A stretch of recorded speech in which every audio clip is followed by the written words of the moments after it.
지금 우리나라는 국가적인 심각한 위기에 놓여 있습니다.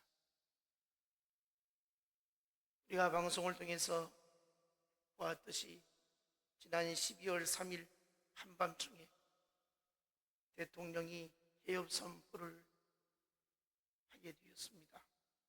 온 국민들이 잠을 설치며 유혈 사태가 일어날까, 제2의 광주 사태 일어나지 아니할까, 이런 불안감에 떨었습니다.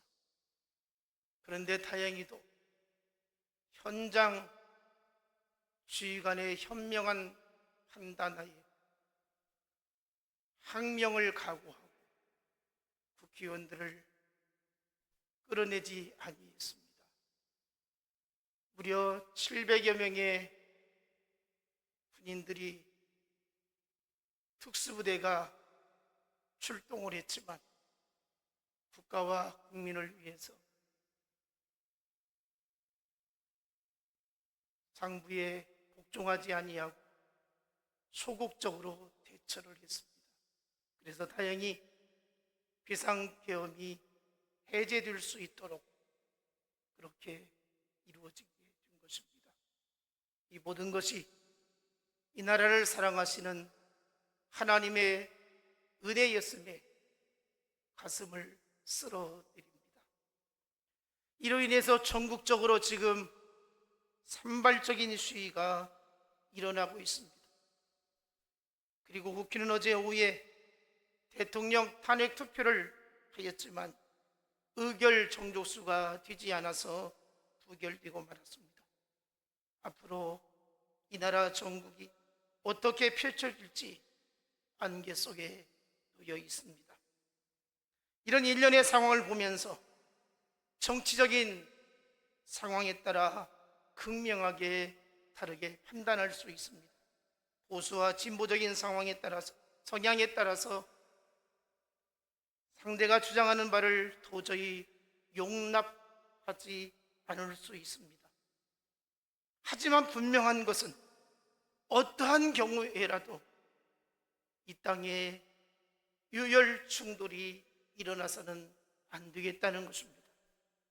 오늘 아침에 기사가 뜨기를 이 계엄을 앞에서 주도적으로 행했던 전 국방부 장관을 이제 연행해서 체포해서 구치소로 이제 집어넣었다, 수감되었다라고 방송을 들었습니다. 이 일련의 모든 과정, 후속 조치가 어떻게 이루어질지 우리는 알 수 없지만 분명한 것은 국가적인 위기요, 이 나라가 민주국가가 되어질지 아니면 후진국이 되어질지 기로에 되어 있다고 해도 과언이 아닐 것입니다. 이럴 때 우리 기독교인들은 평화롭고 안정된 나라가 되기 위해서 기도해야 할 것입니다. 분명 우리는 하나님이 이 나라를 통치해 주시기를 소망해야 할 것입니다. 이 나라가 속히 평화롭고 안정된 나라가 되도록 위해서 이만큼도 다행 중에 다행인데 하나님의 은혜 가운데서 속히 제자리로 돌아갈 수 있는 하나님의 나라가 이 땅에 임할 수 있도록 우리는 기도해야 할 것입니다. 사람이 살다 보면 가까이 있는 사람이 못마땅하고 내 맘 같지 않을 때가 있습니다. 그렇게 잘 통했던 사람도 어느 순간에 등을 돌리기도 하고 원수가 되기도 합니다. 특히 정치하는 사람들을 보면 더 많이 우리가 느낄 수가 있습니다. 그래서 흔히 하는 말이 정치는 생물이다, 이런 말을 하기도 합니다. 이번 비상계엄 사태에서 국민의힘 대표가 처음에는 탄핵은 안 된다고 반대하였다가 그 다음 날에는 찬성으로 돌아서더니 결국은 반대하고 말았습니다. 3, 4일 사이 오락가락하는 것을 보았습니다. 이렇게 정치하는 사람들에게는 흔히 볼 수 있는 일이 그것 아니겠습니까? 이번 비상계엄 사태에서 나타나는 이런 모습들을 바라보면서 우리는 어떤 생각을 갖습니까? 믿을 것이 못 된 것이 사람이라는 생각을 갖습니다. 진보 입장에서 보든 보수 입장에서 보든 믿을 것이 못 된다 사람은 이런 생각을 가질 수 있습니다. 그러나 분명한 것은 정치인들은 당리당략이 아니라 국가와 국민이 더 중요하다는 생각을 가져야 할 것입니다. 우리도 마찬가지입니다. 무엇이 더 중요한가를 알아야 합니다. 그러면 어떻게 행동해야 할지 판단이 서게 된다는 것이죠. 일가 친척이나 또 일터나 이웃 간에 교회 안에서도 얼마든지 이런 경우를 접하게 되어집니다. 내가 너에게 어떻게 대해 줬는데, 내가 너를 얼마나 귀하게 여겨주었는데, 내가 너를 얼마나 사랑해 주었는데 그럴 수 있느냐고 섭섭해하고 실망하며 화가 날 때도 있습니다. 저도 목회를 하면서 사랑하는 성도들에게 온갖 정성을 다 쏟아붓고 사랑을 베풀고 위에서 기도하고 그렇게 관심을 가져주었음에도 불구하고 교회에는 아무런 관심이 없고 들리는 말은 비판적이고 심지어는 교회를 떠나버리는 매정한 사람들을 수없이 만나기도 했습니다. 이럴 때마다 주님만을 바라보며 위로받고 힘을 얻기도 합니다. 오늘 본문에 보니까 바울과 바나바가 나오지요. 이 두 사람은 아주 가까운 사이였습니다. 정말 형제처럼 절친한 사이였던 것이죠. 사도행전 11장에 보면 예루살렘 교회에 스데반이 순교당하게 되어질 때에 성도들이 도저히 예루살렘에서 신앙생활을 지킬 수가 없었던 것입니다. 극심한 핍박과 환난 가운데서 생명을 지키기 위해서 저 안디옥에 이르기까지 복음을 전파하며 교회를 세우게 됩니다. 그래서 교회가 날로 부흥하게 되었습니다.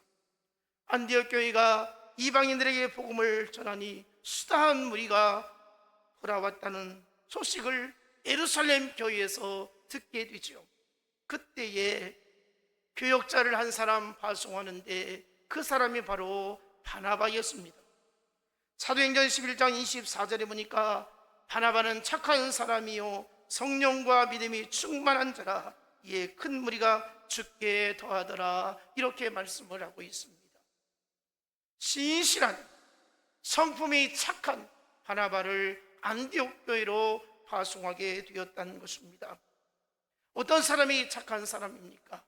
심성이 바른 사람입니다. 좋은 사람입니다. 도덕적으로 선한 사람인 것입니다.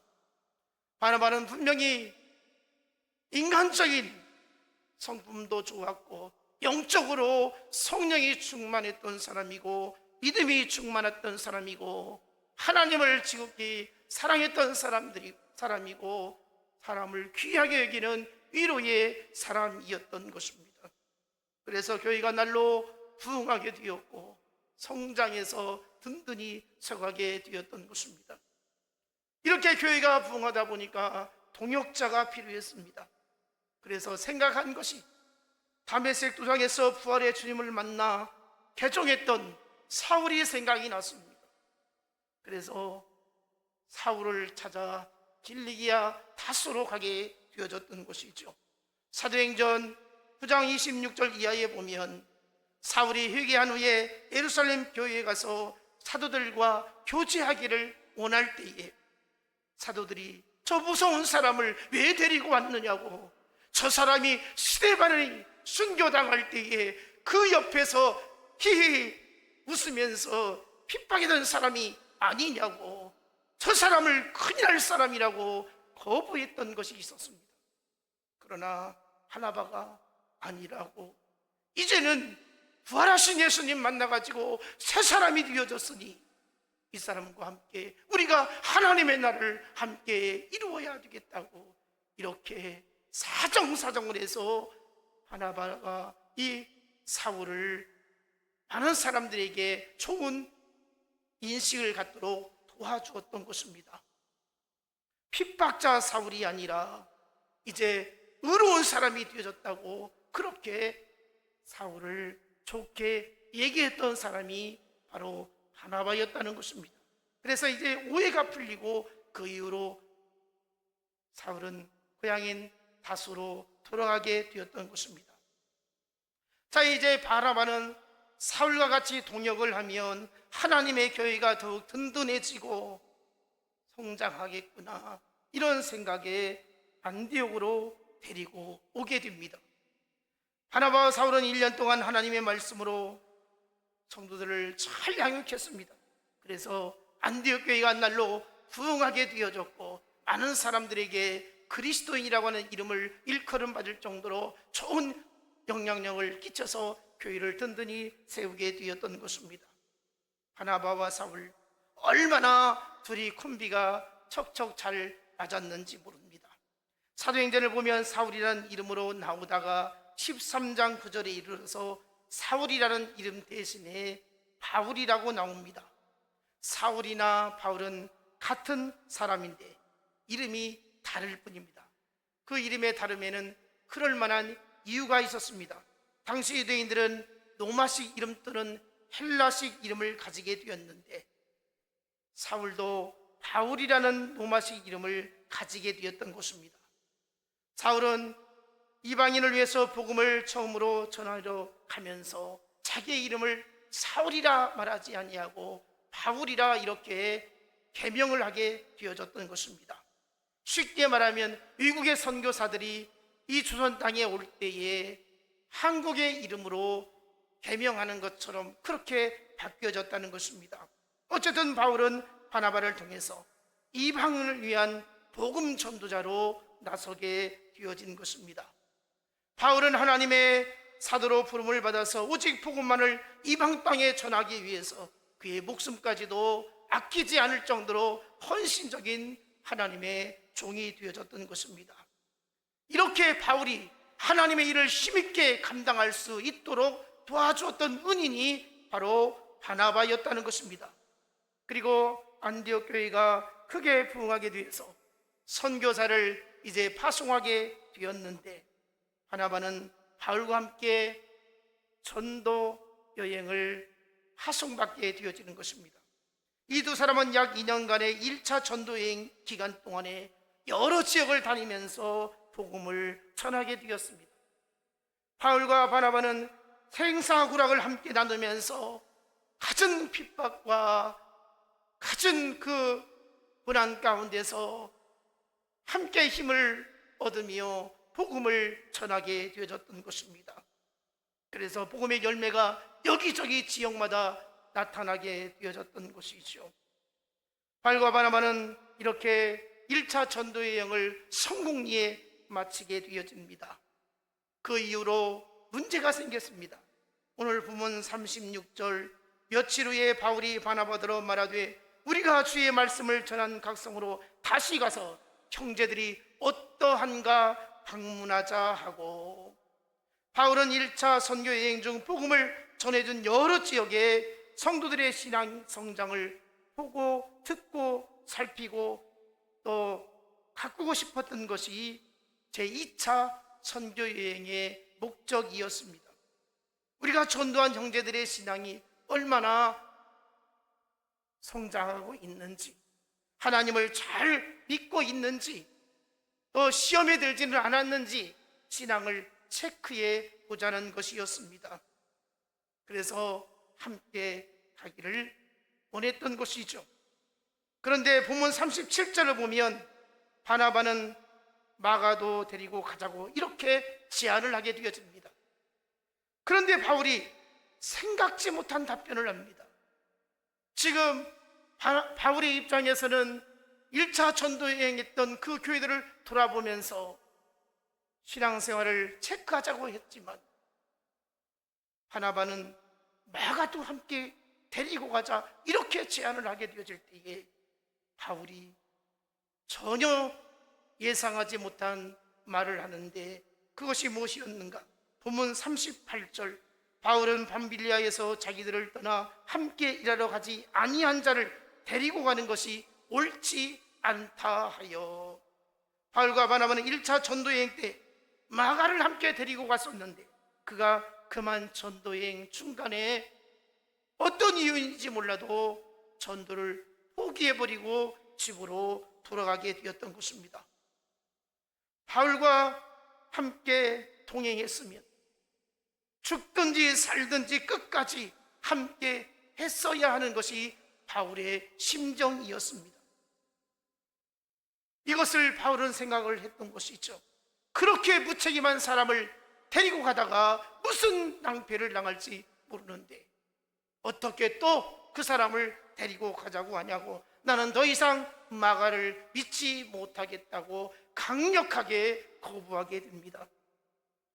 바나바는 데리고 가자고 하고 바울은 데리고 가지 않겠다고 하고 이렇게 이제 분란이 생기게 되어졌던 것입니다.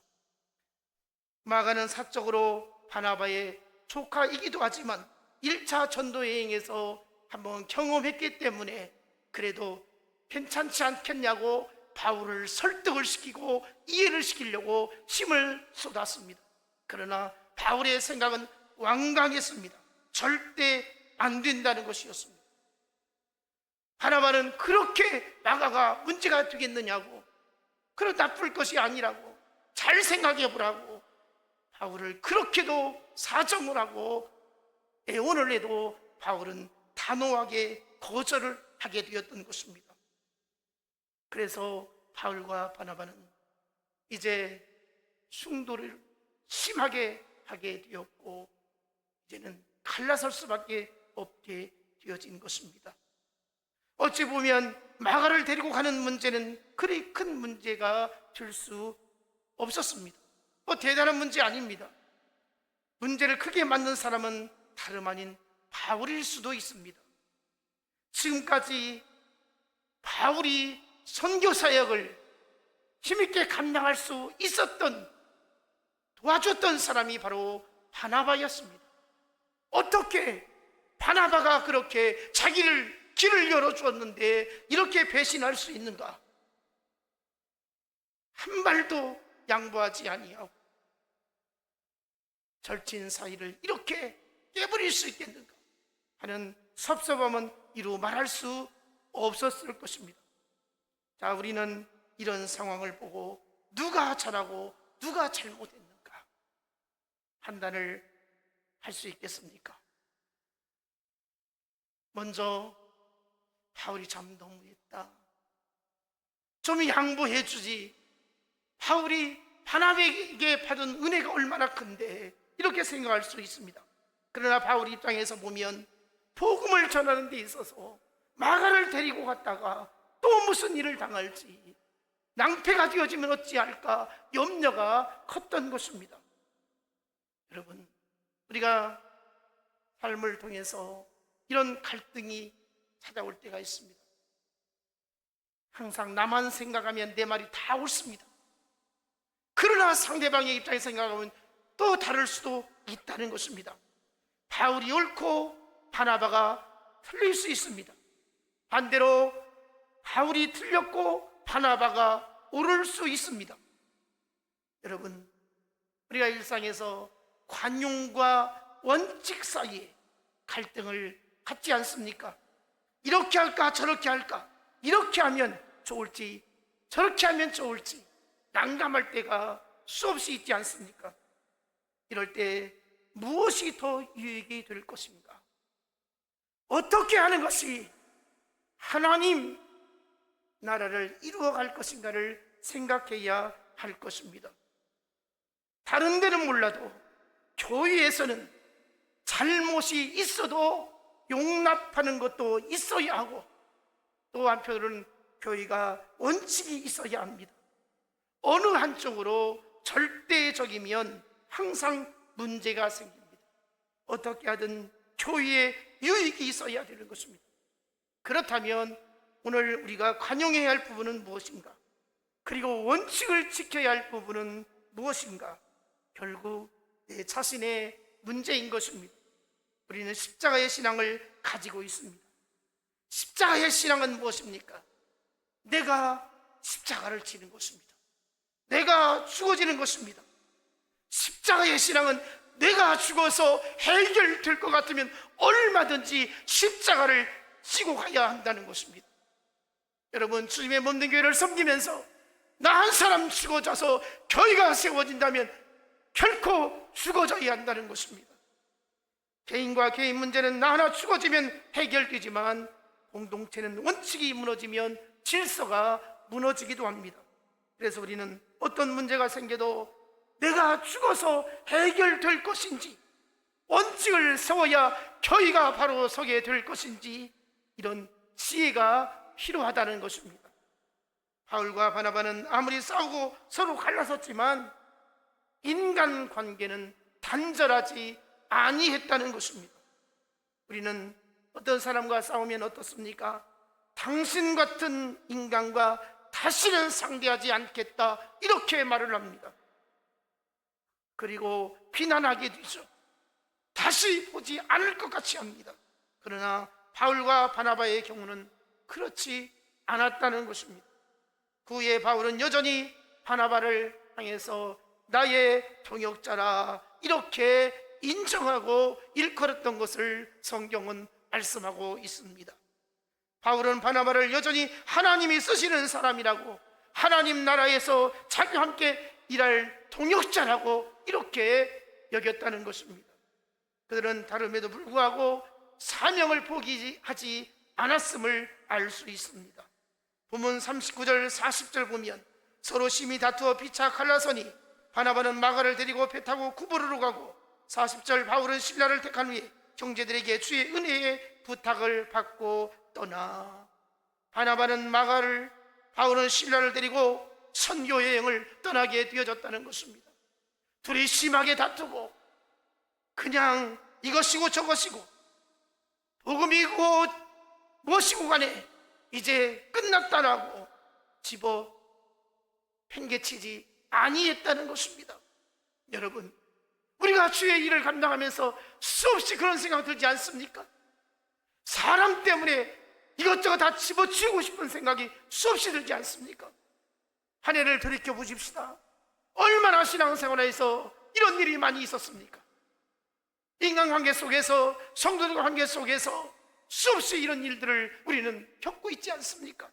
참 내 마음 같지 않다라고. 그래서 때로는 마음에 심한 상처를 받고 교회를 떠나고 싶은 이런 충동도 있지 않았습니까?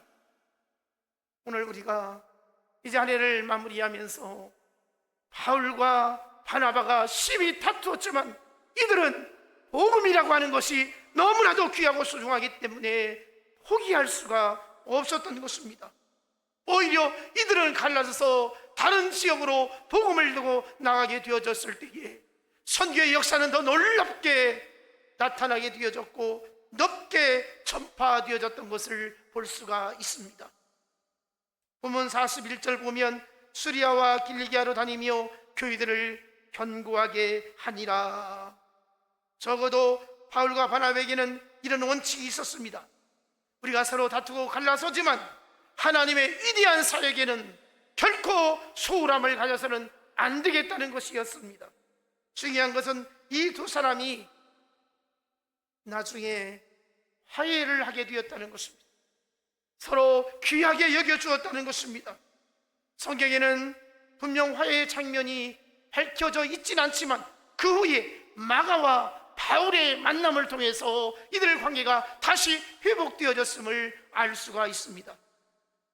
그래서 마가는 바울을 돕는 아주 귀한 동역자가 되어졌던 것이죠. 디모데후서 4장 11절 하반절에 보니까 네가 올 때에 마가를 데리고 오라. 그가 나의 일에 유익하니라. 바울은 로마의 감옥에서 사형이 집행되기 전에 에베소에 있는 디모데에게 두 번째 편지를 보냅니다. 그것이 바로 디모데 후서입니다.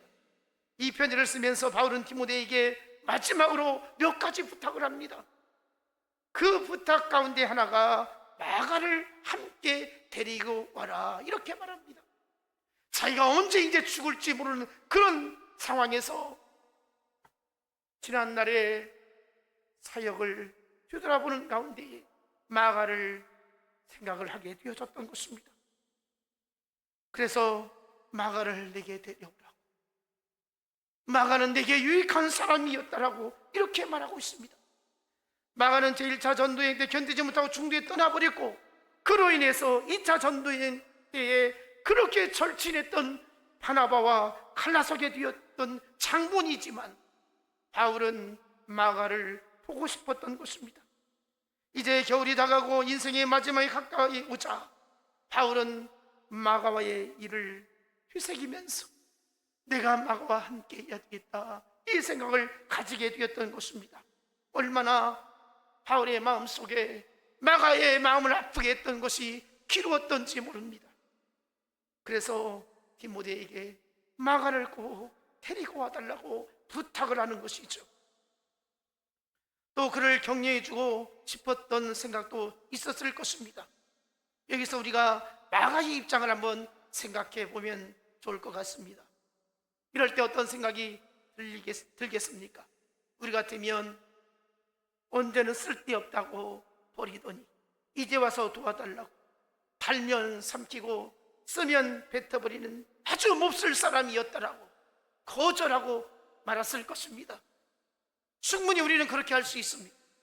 그러나 마가는 바울이 노년의 죽음이 임박할 때가 가까이 왔다는 것을 알고 자기를 부름에 있어서 기꺼이 응하게 되었던 것입니다. 우리도 인생의 겨울이 다가올 때에 꼭 만나야 할 사람이 누구인가를 돌아볼 수 있기를 원합니다. 찾아가서 화해하고 용서해 주어야 할 사람은 누구인가? 너희가 서로 사랑할지니 사랑은 허다한 죄를 덮느니라 했습니다. 내가 상대방의 허물과 잘못을 알고도 상대방을 덮어주려 할 때에 상대방은 비로소 변하게 되어지는 것입니다. 상대방을 사랑하고 상대방을 귀하게 여기고 상대방을 높이고 상대방의 아픔과 상대방의 그 심정을 헤아려 줄 때에 그 상대방의 마음이 변화되어지고 회개할 수가 있을 것입니다. 인생의 겨울이 오기 전에 우리가 해야 할 일이 무엇입니까? 용서할 사람을 용서해야 한다는 것입니다. 회개할 사람과 화해하는 것입니다. 그런데 대체로 우리는 어떻습니까? 한번 원수지면 영원한 원수처럼 생각을 하게 된다는 것이죠. 가까운 친지들과 풀지 못하고 세상을 떠나가시는 분들이 얼마나 많이 있습니까? 심지어는 자식과도 풀지 못하고 세상을 떠나가는 부모님도 있습니다. 여러분, 혹시나 부모님과 서먹한 관계입니까?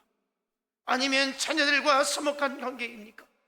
부부간에 풀지 못한 문제가 있습니까? 겨울이 지나가기 전에 풀을 수 있기를 원합니다. 이해가 넘어가기 전에 풀을 수 있기를 원합니다. 2024년이 지나가기 전에, 인생의 겨울이 오기 전에 우리는 모든 사람을 용서할 수 있어야 하는 것입니다. 우리의 마음속에 어느 누구도 나쁜 감정, 좋지 않은 감정이 남아있어서는 안 될 것입니다. 우리의 인생에 있어서 복음보다 중요한 것은 없습니다. 복음이 해결할 수 있습니다. 복음이 인생의 기준이 되어져야 한다는 것입니다. 이 시간 우리는 바나바와 바울 그리고 마가, 이 세 사람을 통해서 하나님의 말씀을 살펴보았습니다. 바나바처럼 버림받아 상처받은 사람을 끌어안고 함께 갈 수 있어야 하는 것입니다. 바나바는 버림받은 마가를 데리고 함께 선교여행을 떠나지 않았습니까? 이때의 마가의 마음이 얼마나 흐뭇했겠습니까?